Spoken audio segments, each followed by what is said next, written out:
Oh, yes, it has. Oh. Hey, this is SportsSlaw with Lomas Brown, the pro. And Deb Schneider, I'm the prof. And together, we're the pro and the prof.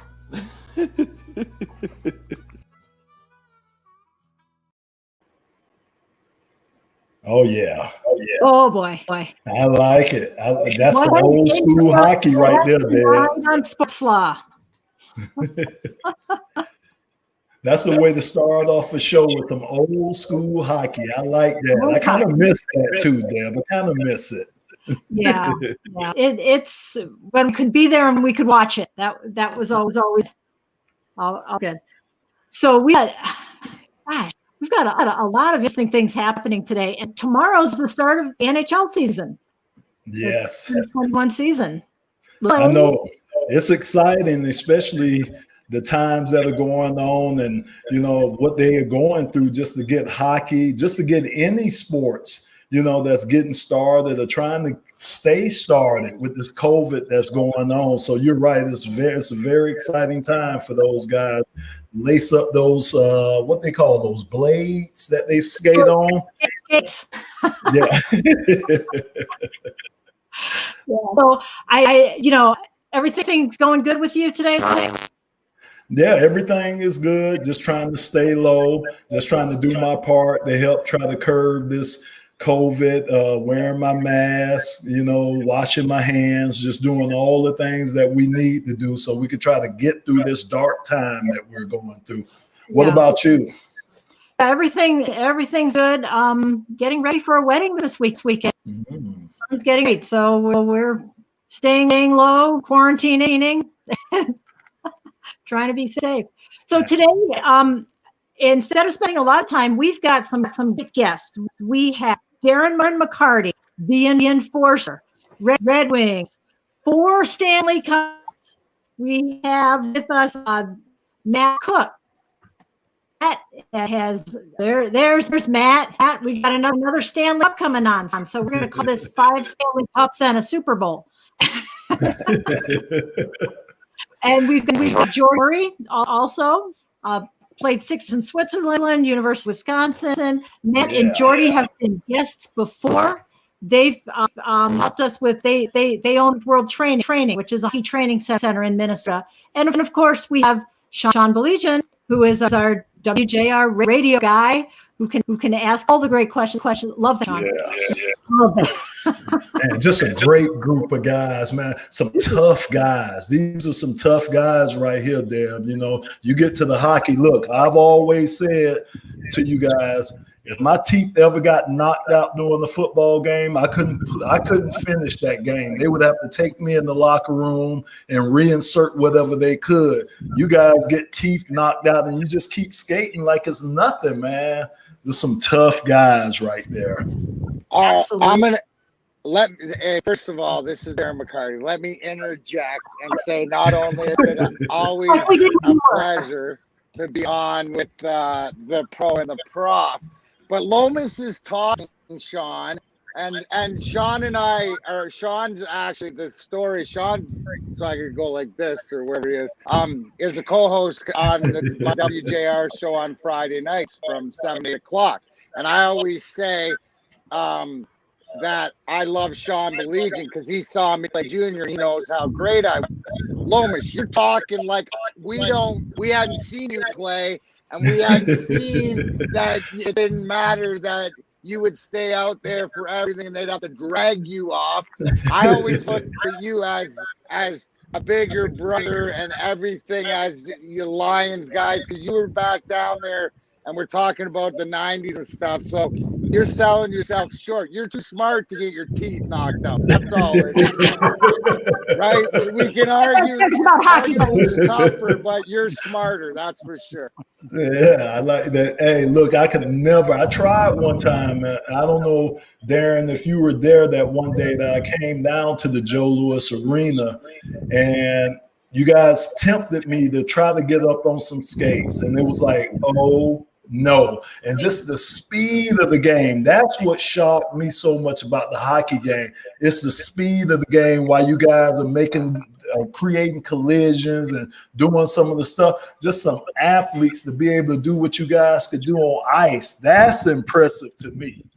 Well, I'll pass it down to Cookie, but we used to say, thank gosh, you guys being the linemen and the linebackers couldn't skate.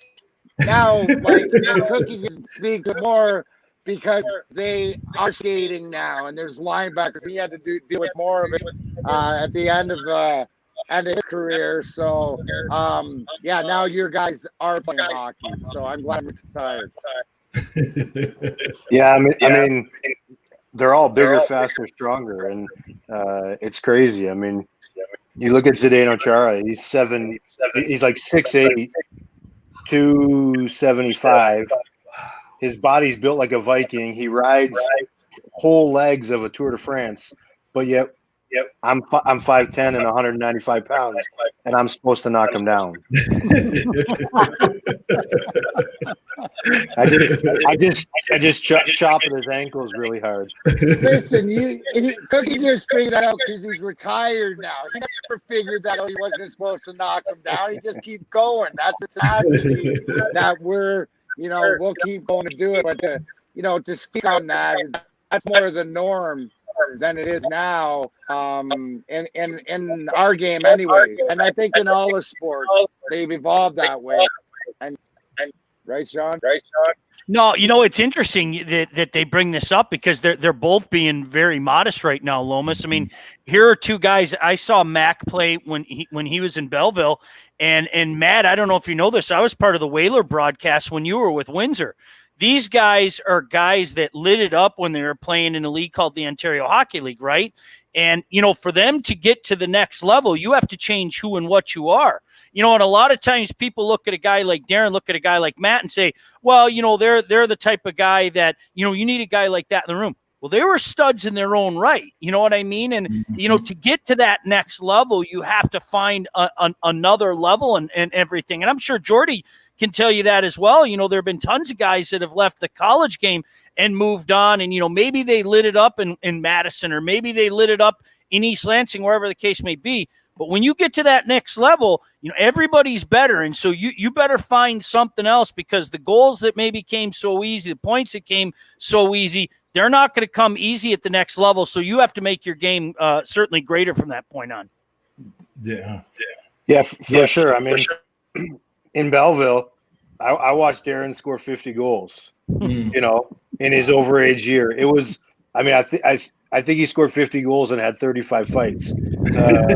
It was the most entertaining hockey I'd ever seen. And half the time that I saw Darren play hockey that year, his jersey was fully off his body.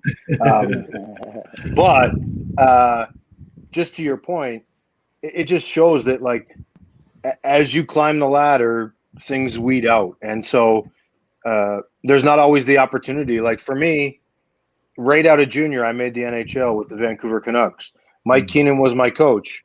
I was put on the fourth line with two heavyweights, and I was told don't get scored on. So am I going to try and stick handle past the guy at the blue line? No. But I did that my entire junior career, scoring 45 and 50 goals a year. So I just wasn't given that opportunity in the NHL. Yeah. Well, can you, Darren, and correct me if I'm wrong, but when you guys were under Scotty Bowman, I heard that after games, you guys were required to do cardio. Am I mistaken, or is that the truth? While we played for Scotty Bowman, the truth is that here's the thing: is that you would walk into the room, you'd look after the game onto the bikes, and there'd be Yzerman, Lidstrom, Shanahan, Vern, Coffee, all the Hall of Fame guys. So it was easy to follow along. You just did what I did when we were most successful.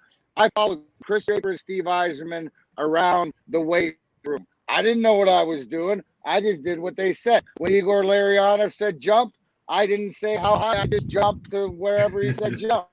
It was easier that way. And I think, what we're preaching and it'd be interesting because with these guys, how they're developing the new player where the game has changed, but it's about culture, right? So I know Matt Cooke. Matt Cooke's a Stanley Cup champion, but Matt Cooke figured out, like I did, that he wants to be part of a cog in the wheel and be a part of a team. What does he have to do to get there? And you know, it's just like guys like the Rick talk. It's who I wanted to be like. Be the same for him.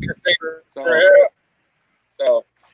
I always thought they went in that other room to hide from the media, Vermin Lomas. I'm not going to lie to you. They always went back behind that curtain. Hey, man, I'm busy. I gotta do my cardio and everything. They were hiding from us. I'm not buying it, man. What Hey, was guys, what do you Europe like, Jordy? So I played in Switzerland. Actually, Darren, I'm not sure if my dad would have coached you if you did any. And you made playoffs every year, but my dad is Andy Murray. He coached the NHL for over 20 years. Yeah. He coached a few World Championships. So I don't know if you were on any of those Canadian teams.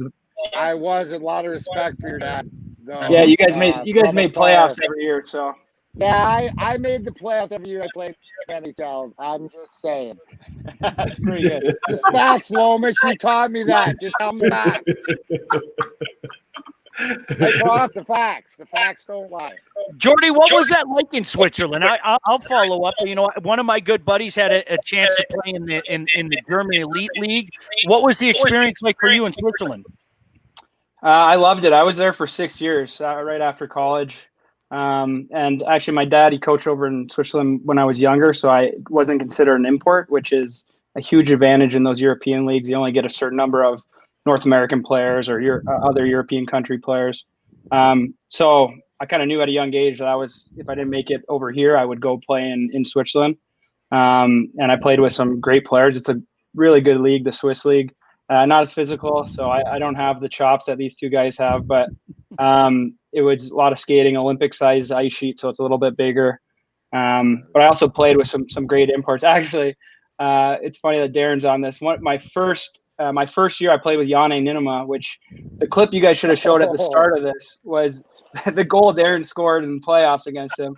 And I remember guys used to ride him pretty hard on that goal still, and that was 15 years after the goal happened, or 14 years. So, it happened to too good of a guy. It could have happened to Michel Petit. Oh, he's a great guy. In the face, and then everybody would have been happy they didn't like the guy. So, right.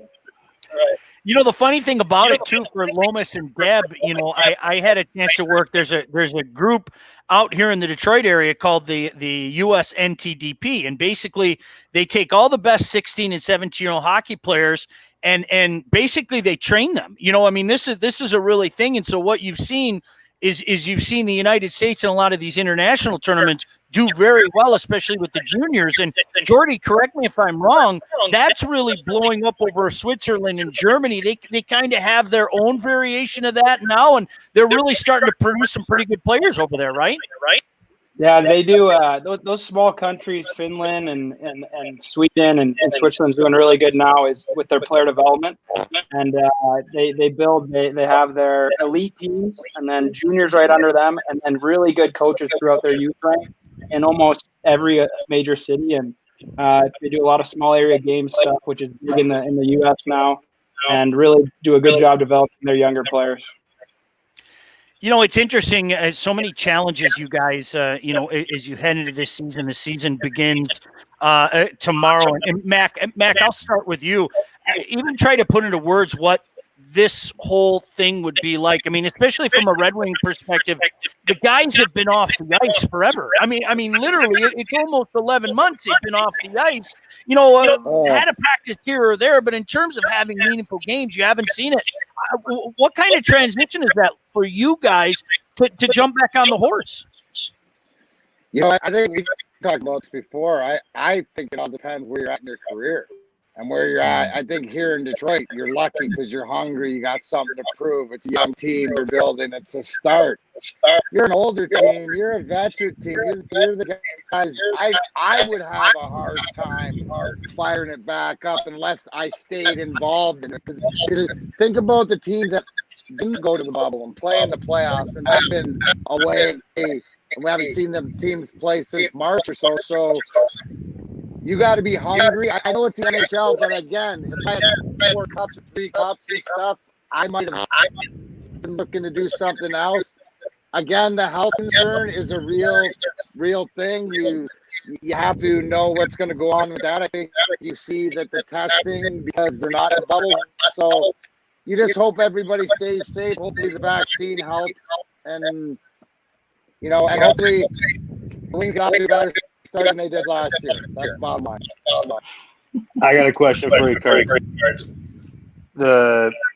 Looking back at what we know now, and not taking anything away from Tampa, but would it not have made more sense not to finish last season and try and get a full season this year?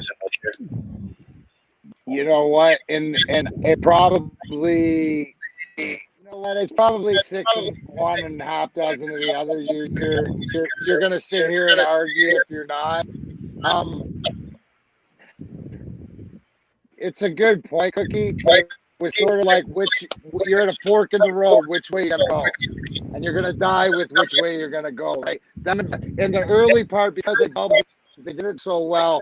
Them in basketball are like this, but now it's back to sort of normal. We'll find out. So yeah, I don't think they'd be able to quarantine the whole season off. So I think what they did was probably the best thing. One of the things that they're doing now with the NHL is they're going to be doing the testing, but if you test positive, then you go and you're having to get cleared. You have a negative test. You have a cardiologist, which is great for the myocarditis, as well as the team physician let you back in. How do you think that's going to work from a playing perspective? Listen, hockey players are machines, man. You tell us what we got to do our job, and we get in line. That's the one thing, is routine. We're such a routine beast. That's the one thing is a lot of guys have trouble in the transition. It's because they don't know what it is to do. So if you tell them they have to do 85 tests before they can play, they're going to do 85 tests. So whatever's the best for everything else, I think that you got to give the NHL the benefit of the doubt, because up to now, they've done it pretty good.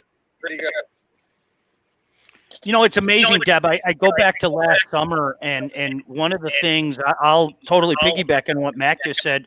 The NHL really led the way. I mean, you have to think when the NHL came back last year, it was the same day that all the reports were coming out of baseball that a couple different teams were just bombed with COVID. So I remember thinking on that Saturday afternoon, gosh damn it, I've been waiting for this playoff thing to start, and I was so terrified it was going to start.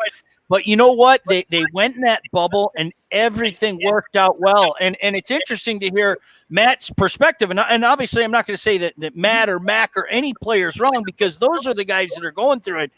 But for fans, it was such a needed you forgot about what was going on in the world, whether it was being the lockdown, whether it was being, the whole COVID thing itself. You know what? To be able to turn on the TV, we're never going to see anything like it again, where you had a game at noon, then you had a game at 2:30, then you had a game at 5, then you had a game at 8. Well, it's easy for me to say that as a fan, but it's interesting hearing the perspective from the guys that have played before about whether or not we should do that. And I think that's an important conversation to have, because we fans are greedy. Of course I wanted hockey. And Darren came over my house. We watched some hockey and things like that. But at the end of the day, it's like, what are these guys comfortable with? And that's a question, I wonder how many guys in the room, just kind of zipped up and like you said, Mac, went machine and said, yes, boss, wherever you need me. Where deep down inside, they're probably saying, what are we doing? Why are we doing this? Oh, guys are saying, why are we playing at 4 o'clock in the afternoon? That's always, but then they figure it out. You know what I mean? And plus, you get paid. You got to remember that too. Guys like to get paid.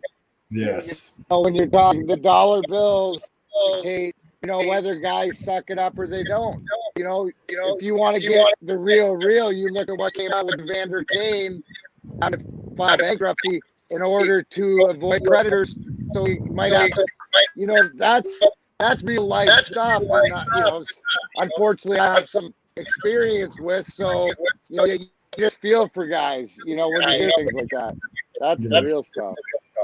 You know, we had a chance to have a conversation with the Detroit Red Wings head coach Jeff Blashill last week, and one of the things that I pointed out to Jeff was, and Jordy, this is something that I think you can relate to. You take a look at the schedule this year in the National Hockey League; it's almost like a college schedule, isn't it? I mean, you're a guy that you play the home and home with Minnesota, you play the home and home with Northern, or whatever the case may be. I mean, when the first thing that jumped out to me is this is like an American League or a college schedule. What's the difference? You know, Jordy, we'll start with you since you played that schedule. Well, what's the difference when you play that schedule like that? Boom, boom, couple days off, then you're on to the next market.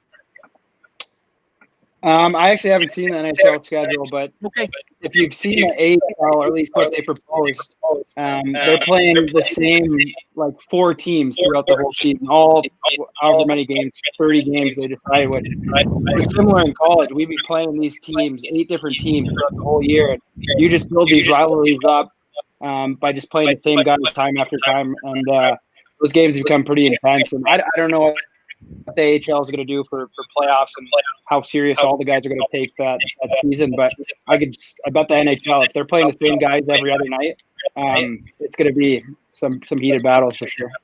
Matt, I was going to go to you with that. I mean, you were a part in your travels in the National Hockey League with some pretty darn good rivalries. I think one in the state of Pennsylvania itself that there's being mentioned. When you look at the schedule, I mean, and really, it's like the American League. It's like college. You know, is that good for the National Hockey League, or do you have some issues with it? I think it's good short term. You go back to after the 2004 lockout when we transitioned into not only going to one of the divisions in the Eastern Conference, and then you played against the Western Conference 8 times total, 4 home and home. I mean, by the end of the 8th game that you're playing, even at that time, you're playing the San Jose Sharks the 8th time, and it's mid-March, and you're down in San Jose. It's 95 degrees, and you're like, you have 7 guys that want to chew your head off, like, you know.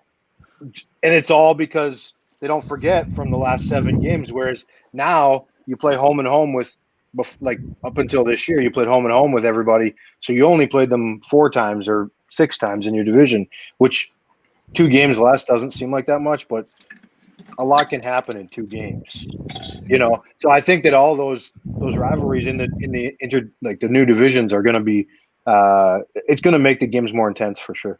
Yeah. You know, I wanted to ask, we started off with a fight scene opening up SportsSlaw. And, of course, you know what the NFL went through with all their rule changes for safety, and nothing against it. What has happened in hockey? Is the fighting part of safety protocols? Have there been a lot of rules been put in the game of hockey to try to protect the players? Somewhat what we did in the NFL with taking out blindside hits and some of the things that you can't do anymore. Have there been things like that that's been taken out the game of hockey? Because I don't see as many fights, fellas, and I know I get wound up when I see a little action going on the ice. You know, Lomas, the best thing is what they've done in hockey is equatable to what they've done to defense on football. Mm-hmm. You know, when I'm sure when you grew up, when I grew up, even Cooke when he grew up, if you go through the middle of the ice with your head down and a guy lights you up, you may be able to be mad if you took a suicide pass from your D-man. Mm-hmm. But we all learn, now don't go through the middle with your head down. That's even a lesson one of the greatest players to play, Eric Lindros, didn't learn at a young age. And when he ran into a man named Scott Stevens in the NHL, it's different. It's like, you know, watching the kids in college. So when now they start to penalize the guy that hits the guy for being stupid, it's right. So it's the opposite. It's a lot, you know, and the whole thing with fighting, it's all accountability, right? It's the accountability, right? Of you are with your stick, you are with your mouth, you know, you are with somebody that you know that, like Cooke was talking about rivalries and stuff, is that the 6th game or so, it depends how many times, but you are accountable. You may get away once or twice, but you know it's coming. And why? Because we learned that at a young age, and it's called accountability. And that's what's been lost in the game. Because why? What's the accountability? Not getting your face punched in. Your accountability is owning up to your old lady because you got whacked on your paycheck. That's the accountability. So there's no physical, like when you had to fear Joey Kosher putting his fist through your face, or Tony Twist who's screaming at you from the bench, that you you're gonna have to pay the piper. Ask Cookie. He was a guy that played on the edge, and he wasn't as big as a lot of other guys, but he had the biggest guys chasing after him, and he'd figure out how to entice him, antagonize him to benefit his team. But then what's the sense? Matt Cooke gets him 3 penalties. His team's up 5-1. Well, then we're coming after him. We don't care what the retribution. He knows that, so he's gonna pick. It's about picking your spots, and I think that's what's gone away. It's the accountability, and that's what I hate. Yeah, I would agree completely. And one of the things why fighting's down is there was a time like in '98 when I first came into the league, literally Donald Brashear and Chris McAllister were my wingers. They were 2 guys that were solely there to drop the mids. So if someone took a run at our top 6 forwards, the next time that guy was on the ice when we were at home, we just put him, our line went out and one of them went over, and whether he wanted to or not, he grabbed him and away they went. Mm-hmm. And that was the interpolicing that happened in our game. When Mark Crawford coached me, he antagonized me to get under the skin of my opponents. And the first few times that I fought, then he told me, he kind of forbid me to fight, because he told me, if you fight, everything you created is now gone. Mm-hmm. But if you just keep hitting their top guys and they keep getting more pissed off and more pissed off, if you don't fight, they're going to take a penalty on you. Like Darren said, we're going to go on the power play and score, and then you did your job. So there was a period of time when I didn't fight, and I kind of got ridiculed for it a little bit. But it helped our team win, and that was more important to me than someone potentially going to sucker punch me for not fighting or whatever. But I think that the NHL really has taken the onus off of the puck carrier, like Darren said. You're really safe.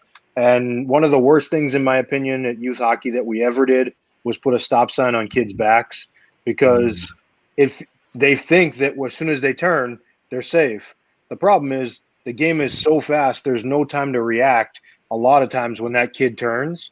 And so he puts himself in a very poor position at the last second. What is the hitter supposed to do? Yet it's the hitter's responsibility to not cause damage. And I just think I'm sure Darren was taught this way, but like I was always taught, get him before he gets you. Mm-hmm. And so if I knew someone was coming, the first thing what I wanted to do was get my shoulder into underneath his chin before he was going to try and hit me. And that's how I approached the game. Yeah, and to Cookie's point, we were taught, the worst thing is they took checking out until you're 14.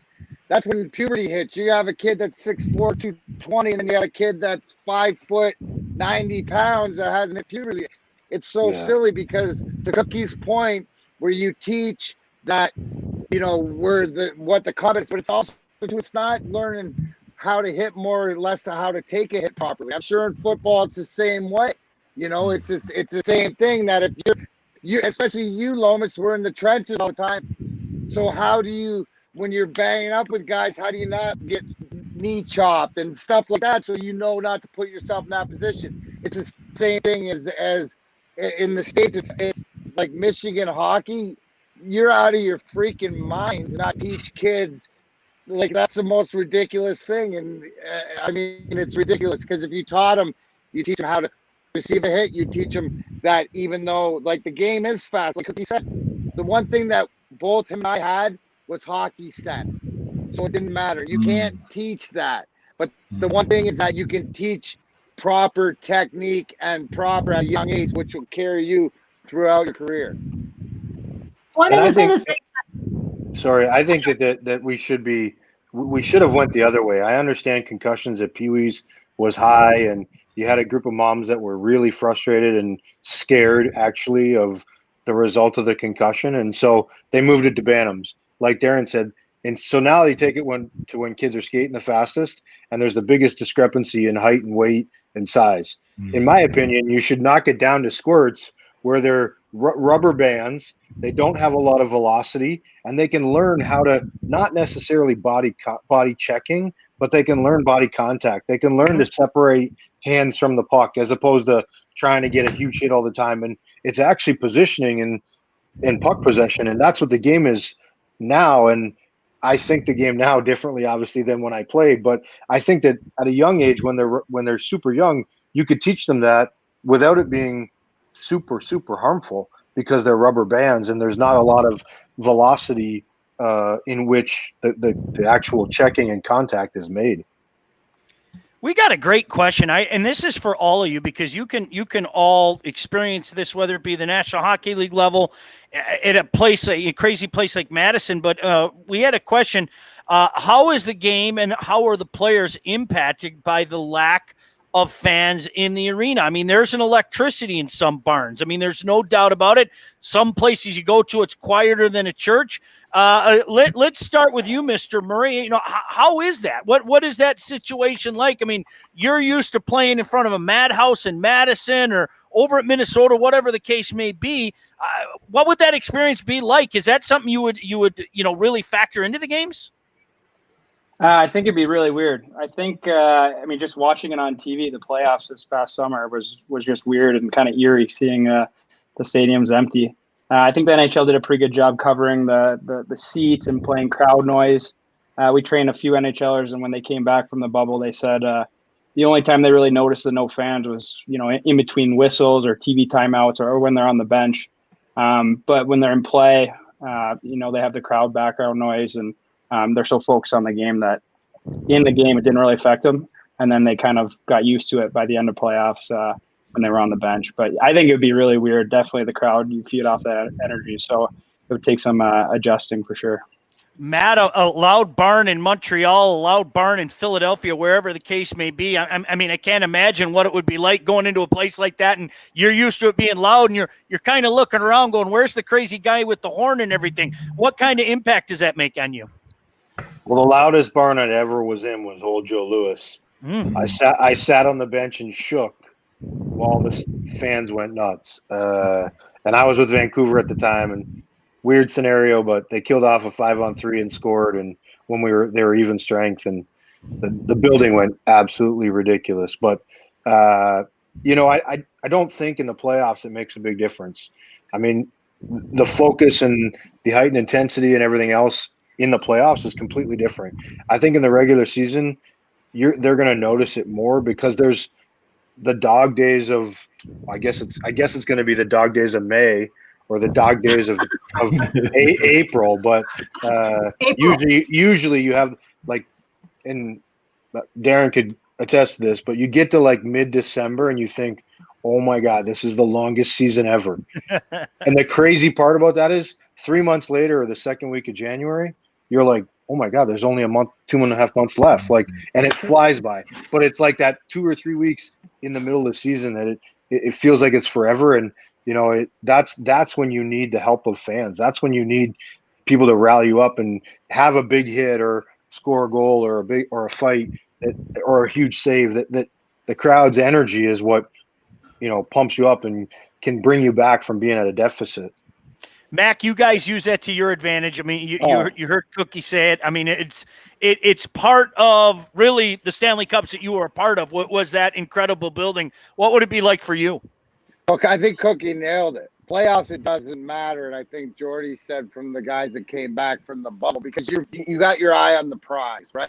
So, yeah, it'd be a little bit distracting. But think about this. As Cookie said earlier in the interview, when I played junior, he saw me shirtless after. There'd be no reason to get shirtless in a fight because there's no chicks in the stands. Plus, a guy plays 10, 12 minutes on a Hall of Fame team. What am I looking at? I got nothing to look at. I got nothing to say. I'll tell you this. The most important thing is that whoever's running those songs, they better have a good playlist, because I'll be paying attention more to that playlist of what's coming on after each other. But in all seriousness, I think Matt nailed it. You know what? It's where are you during the season? Where are you at? How are you feeling? Because you feel every ache and bone and stuff like this, fight, hands and stuff. until you get to the like, oh my gosh, the playoffs are around the corner. We got to get prepared. And especially when you have had success or around people who have had success, because you watch them sort of switch gears and do different things. And it's just business as usual. And here's the one thing in hockey, right, where there's 23 guys. In playoff times when you're all in together and everybody's pulling the same rope. I mean, it's all for that. So playoffs it's during the regular seasons where you're going to find something out. You hit on the head there, Matt.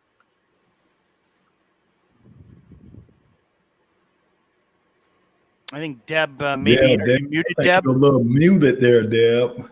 It's Ray's fault. Is that better? There you go. Better. So we got an interesting question. Playing off that, Mac, does a shorter season give you a better shot at finals run? I mean, what do you think? I think the biggest thing is what you'll see, and it's the old adage, but who gets off to a good start? Who's prepared? Goes back to the first question, is who you will see is sort of in it and prepared. You know, like who's guys, the veteran teams that have stayed in the shape and are mentally ready to go through this, or who are the guys that are just saying, give me my check every 2 weeks? You would expect, they're professionals beginning of the season, but there's a lot of stuff going on in this world right now that you just, it's tough to say anything about it, but a shorter season gives a team like Detroit, if they can get off, the key to Detroit Red Wings is they can get off to like a 7-3, 8-2 start, and everybody's sort of in the same boat. You never know. It's so important. You don't want to play from behind in the NHL with 3-point games and every overtime and this and that. So it doesn't matter. To answer your question, it doesn't matter anyways. There's going to be 8 teams for one spot at the last game of the season. That's betting in hockey. Yeah. What about training? I would follow that up with too. Like I think there's a greater chance of teams, like the pool of what teams have a chance of making the playoffs it's everybody. I mean, it's literally everybody, and within 10 games, you could know teams that have no chance. That being said, and the Stanley Cup playoffs are the biggest grind in any playoff of professional sports, in my opinion. And you may get lucky and start out fast and make the playoffs, but at some point you're going to run through one or two unbelievable teams, and everything has to be right for 28 games, arguably, for you to get a chance to lift the cup. And that's why I like the fact that Darren has 4. It's so special because I played on some great teams in Vancouver that never made it past the second round, and I would have never guessed that. I played with an unbelievable team in Pittsburgh, and we won my first year there. I was there for 5 years and thought we were going to win 3, 4, or 5, and we never did it again. And not because we weren't a great team, but because everything wasn't firing on all cylinders at the right time. Lomas, to Matt's point. Let me ask this real fast, Sean. Yeah, go ahead. And you could jump in on this. Me and Deb talked about this earlier, and I said that I thought the 2 positions on the football team that if it got affected by COVID, they couldn't function, which was the quarterback, and that was proven when the Denver Broncos didn't have a quarterback on their roster, and the offensive line, because those guys, first of all, we're so close, and you have to play like a hand in a glove, and you couldn't be effective without an offensive line. Let me ask you guys this. What about in hockey? Like if COVID was to strike certain positions on a hockey team, which position is kind of irreplaceable? Which position that you probably couldn't have a game? Or is it totally different? Is it totally different because of the sport? No, I think your goaltender is your key, depending on who it is. Yeah. I mean, your goaltender is your quarterback, but I think a little bit more valuable, so to speak, because and usually like the system, but here's the thing. In hockey, though, Lois, it's like you see that Taylor Heineke, who got in there for Washington and represented himself very well after playing, in the mine or whatever it is. Goaltenders, you can see, like, it's not like nowadays. It goes back to the whole conversation about how worldly hockey is, right? So just because you haven't seen a guy in the NHL now doesn't mean he doesn't have reps internationally, doesn't have big game moments in other leagues. But I'd say mostly because your goaltender is one of the three key ingredients to win the Stanley Cup. You got to get, you got to get the saves at the right time. You got to get the puck luck to get the bounce to go, and you got to stay healthy. It's the same as anything else. You got to stay healthy. Your key guys got to stay healthy. So I would say goalie, unless you got a Nick Lidstrom, then it's Well, and what the league's doing this year, guys, I'm sure the boys all know this. Each team's allowed to carry 3 goalies now. Because you have to make sure, God forbid, one of those guys gets sick. And there was an instance last year, Lo, I don't know if you know this. Carolina's goaltender gets hurt. The backup's already hurt. They don't have a goalie to play, right? I'm not making this up. You can look this up. They call the Zamboni driver. The Zamboni driver for the Toronto Marlies that are a mile away. Now, it gets better. The Zamboni driver goes out and beat the Maple Leafs. I mean, true story. You can look it up. My first game that I broadcast in the National Hockey League, the backup goalie got sick. The starting goalie, Cam Ward, at the end of the game, the trainer is the backup because the real backup got sick. So in the last minute of the game, they put the trainer in so he can get his name in the National Register. That's really cool. Wow. So no matter what happens for the rest of your days, you can say I played in the National Hockey League. So I think that's the last thing, to Mac's point. That's the last thing the league wants this year, is to be in that position where, where's the water boy? Where's Bobby Boucher? So now each team's allowed to carry 3 goaltenders. Well, and to be fair, that Zamboni driver practiced with the Leafs like 3 times a week to give Anderson a break. So anybody to play. That's the best part, Cookie, is he went in and he gave it to his own team. Yeah, exactly. He knew that team. Like, he knew Matthews was going to shoot high glove. He knew whatever. So he was the guy that went in and got to get the win. I'm good on him. That's awesome. So we trained Jake Gardner, who played for played for Toronto for a few years and then got traded to Carolina. So he used to shoot on this goalie in practice and injured player skates. So he knew this replacement goalie. And then he got traded to Carolina, came back to Toronto, and obviously their goalies got hurt and he got brought in. And he said, he obviously played out of his mind and he got scored on a couple times. And John Tavares scored. Yeah, first 2 shots get scored on.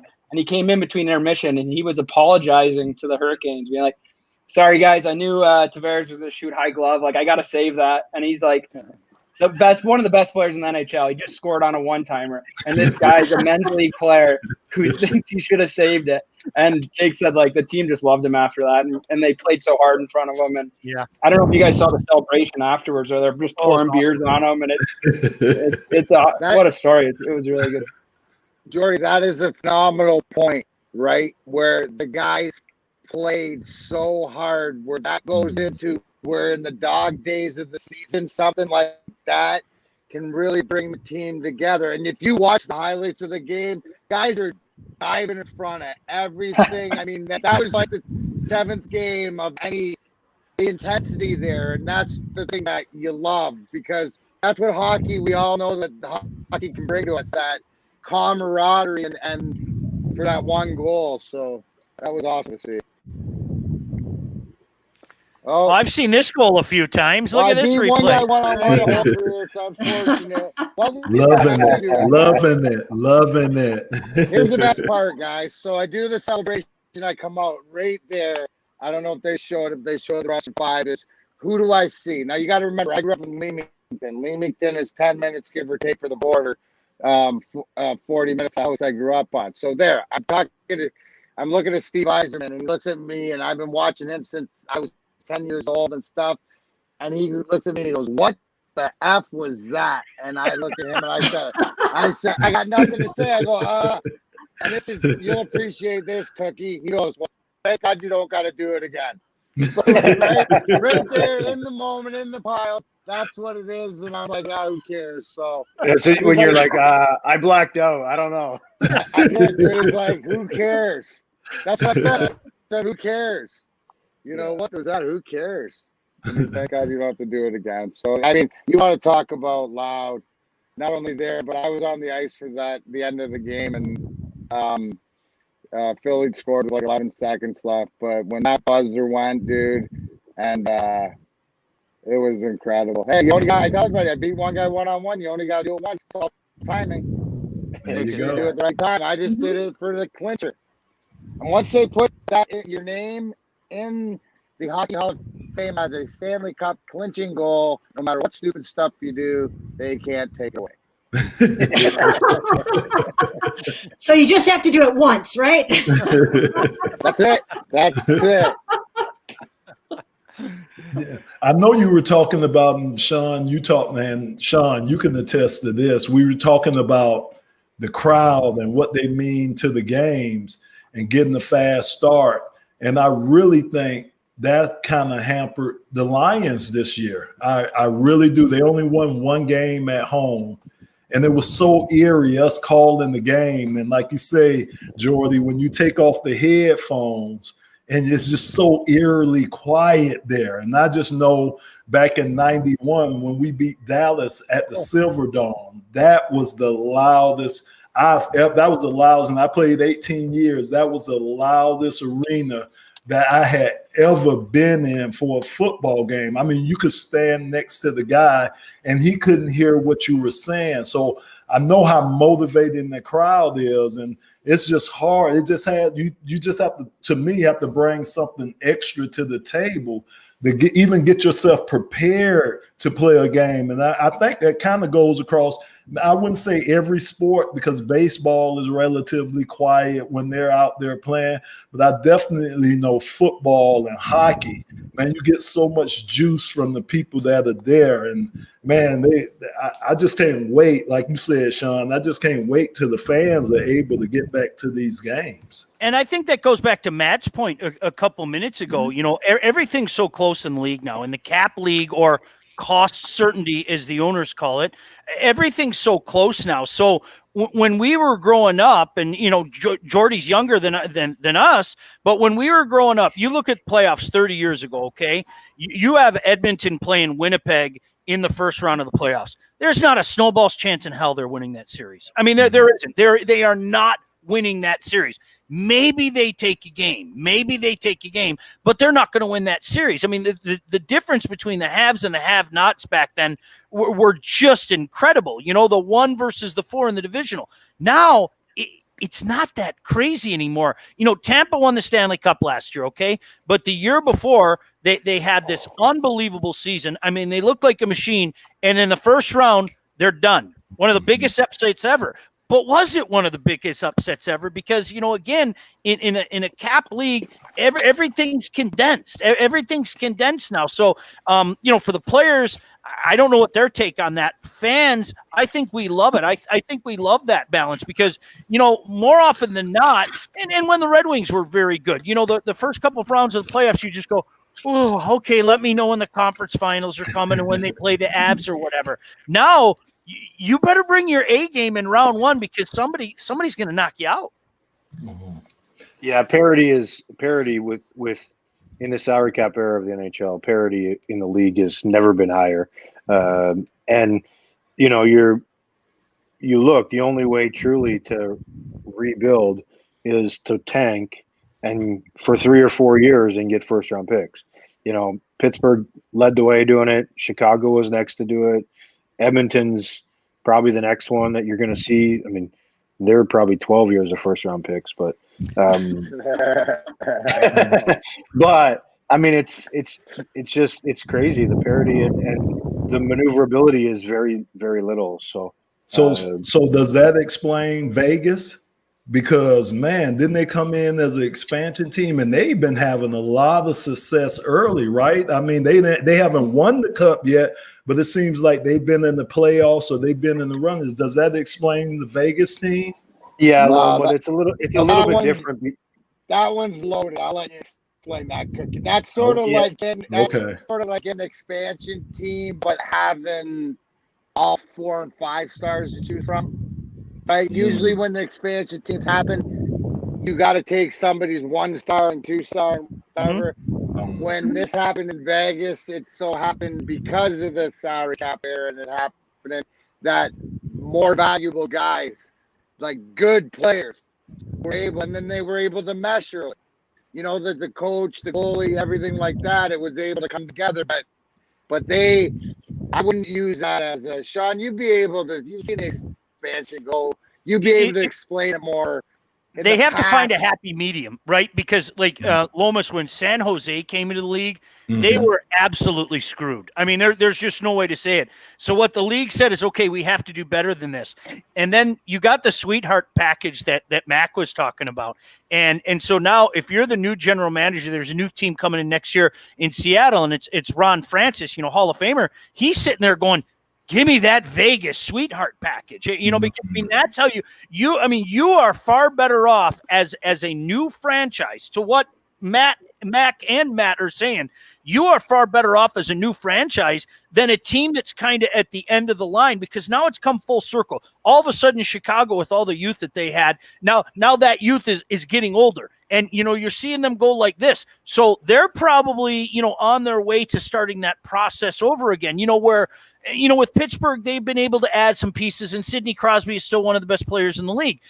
But you know what? You'd be better off to come into the league as an expansion team. There's no question about it. And I think here in Detroit, you've kind of seen that. The salary cap is going to eventually catch you. It took a heck of a lot longer to catch the Red Wings because they were such a well-run franchise. But when it catches you, it's going to hit you hard. And so that's what Steve Yzerman's doing now, is he's kind of accepting it and saying, hey, be patient, guys. We're going to get some talent in here. And it's not about just getting into the playoffs. It's about getting the Wings back to that level that we're all accustomed to, that, they were at Lomas when you were here. And, I think the whole league was accustomed to, where they were really the model franchise for about 30 years. But and no, both of those guys are right. Vegas, they can't make that same mistake, because if you're a Seattle fan, you're loving it. But the rest of the league's going, oh my gosh, are you kidding me? I mean, the picks and the players that they got, it was a gold mine. It really was. And George McPhee, to his credit, their general manager, took full advantage of it. Part of the thing with Vegas too is when the league changed, they changed how many players you could protect. So you could either protect a certain amount of forwards and defensemen and one goalie. Well, that left a lot of people with young assets that they were going to have to expose, because if you had a no trade clause, you had to be protected. So you had to take up one of the spots.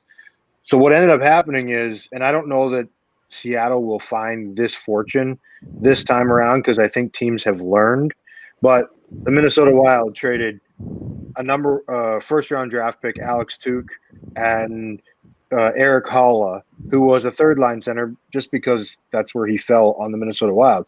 But Minnesota Wild traded those two players to Vegas so that they wouldn't pick Matt Dumba or Brodin, Jonas Brodin. And so they didn't want two guys they couldn't protect. They didn't want to trade, so they traded extra players. Well, Florida did the same thing with Marchessault and Schmidt. So all these Vegas got all these studs because the teams were afraid they were going to take somebody they couldn't protect. And I don't know that – I think looking back on it, a lot of these teams would have rather just lost one guy than trade two legitimate players to an expansion team. And good on Vegas for making it happen. I just don't see it again. And then the other thing is, Sean, the thing I'll say with the Detroit Red Wings and the Pittsburgh Penguins are a little bit like this, and why they're able to have longevity to their successes. The core group of players understand that me making $3 million more, when I make $8 or $9 million a year, me making 3 or 4 to the max isn't as important as bringing in 1 or 2 other players that can play and round out our team. And so Detroit did a great job because their superstars were compensated well, but they weren't to the top of the league. So they could have 7 $2 million players, which are really good players. They didn't have to have, you know, 2 $2 million players and then the rest $500,000 players. And so it's all on the makeup and what your players are willing to sacrifice. And I say sacrifice because we're talking millions, but what you're willing to give up in lieu of having a solid team year in, year out. Mac, one of your teammates we saw in that video, Nick Lidstrom is the best defenseman of his generation. I say it. I have no problem saying it. To your point, Matt, Matt's shaking his head, but I have no problem saying it. But to Matt's point. He is, but I've never had a guy knock down dump ins more than Nick Lidstrom.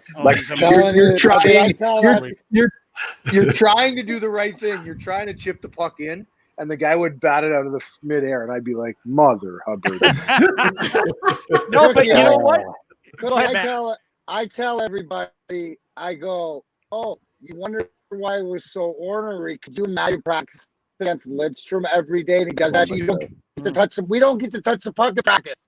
Touching it, right? You know what I mean? He would knock that. Like I tell everybody that he was unbelievable. You would slap shot it. You just go take down. Especially you're killing a penalty. How many penalties you kill and just like wing it? And you're like, I got that one, and then he's just standing there going, dude.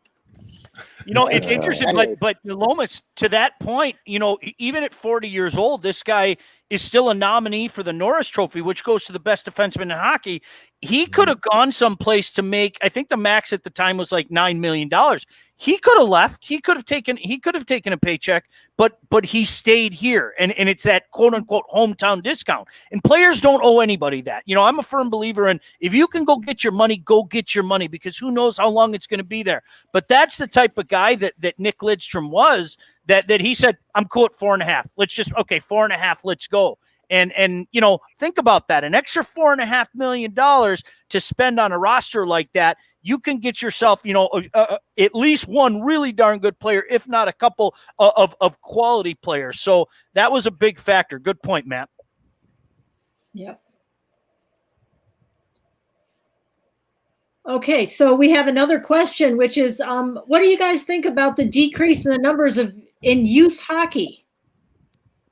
Does it have anything to do with COVID? Does it have anything to do with the game, the changes in the game? Well, any thoughts on that?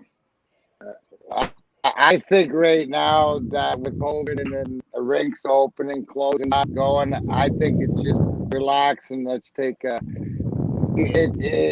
that's not even a conversation. I think that, you know, to have of where hockey's at. We all know it's the most expensive sport to play as a youth. Right. We know that it's, you know, it's cost, you know, all of us here have parents that sacrificed miles and miles and miles and drove everywhere for us to attain our goals. So, yeah, I mean, how can it not be down? You know, and everything's down. So I don't think it's like, it's one of these conversations that when everything gets back and we get to go back out and then there's people in a hockey rink, maybe in my opinion, that's a great time to answer that conversation. But, you know, so too soon. Right too soon. Too soon. Okay. I think we're running out of time here. I'm being told we're running out of time. So we're going to have to wrap it up here. We've got one more question, and then let's get to final thoughts on the NHL and NHL season. Where does Gordie Howe rank among the greats? No. Ooh. I even know that name. You know what? I get snobby. I'll go first. I get snobby. I only talk about the guys that I saw. You know, I think you talk to the historians, everybody's going to put Gordie in the top 3. But, you know, I've always been of the opinion, I don't want to talk about Matt Cooke if I never saw Matt Cooke play. You know what I mean? That's always been my mindset. I think the most gifted, talented player I've ever seen, and it was a pure joy to watch him, was the owner of Matt Cooke's team in Pittsburgh. I loved watching Mario Lemieux. He had everything. Wayne had greater numbers. Mario was on a team there was nobody. And I mean, I would have gotten 100 points like Rob Brown did playing with Mario Lemieux. So, you know what? For the sake of an argument, I'll go with Mario Lemieux. Says the guy who can't raise the puck. That's how good Lemieux. That's how good Lemieux was. Sean can't even raise the puck. He's claiming 100. I think, Sean, you brought up. This is where I go with those conversations. You said it with Lidstrom, of his generation. Mm-hmm. Of his generation. Now, how can you know, like you said, when I watch tape of the Gordie Howes and the Ted Lindsays and the Bobby Hulls and all these guys, you know, from what you hear, well, Mr. Hockey, you don't get that name without it. But again, when you compare, to me, you know, growing up, it was Gretzky and it was Lemieux. And it was always, Gretzky was just, he was like just so amazing because he wasn't the greatest shot, the greatest speed, he was just the greatest at everything. He just had that sixth sense. Mario Lemieux, though, and playing against him and watching, we called Steve Yzerman Silk. That was his smooth as silk, so that's his nickname, Silk. But Mario Lemieux, honestly, was just as gazelle and as flawless and a huge man, and didn't even think he was just moving or even any effort. It was just so amazing. He was and this is a guy, so he's one of the most incredible. There's so many, but I mean, I played with a bunch, played against Cookie, played with one. I think Sidney Crosby is one of the greatest, you know, players, leaders, you know, that the evolution of his game. So I think for me, it's more, you got to counter it and put it in different little categories but there's so many great people in great ways. Yeah, I agree. It's hard. It's hard to say where he stands like all time. I just think that's impossible.